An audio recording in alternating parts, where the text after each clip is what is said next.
નૂતન વર્ષ અભિનંદન એટલે કે નવા વર્ષની શુભકામના. આ શુભકામના સમસ્ત માનવ જાતને આપવા માંગુ છું કે સમજણ લઈને અનુભવ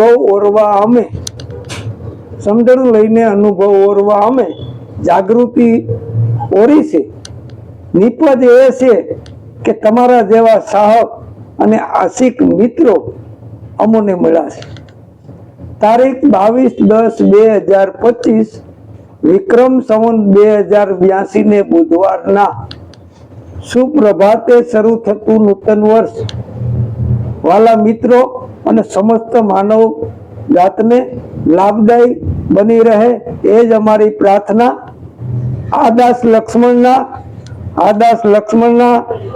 नूतन वर्ष अभिनंदन, हैप्पी न्यू ईयर और सब गत को जय जय सीता राम।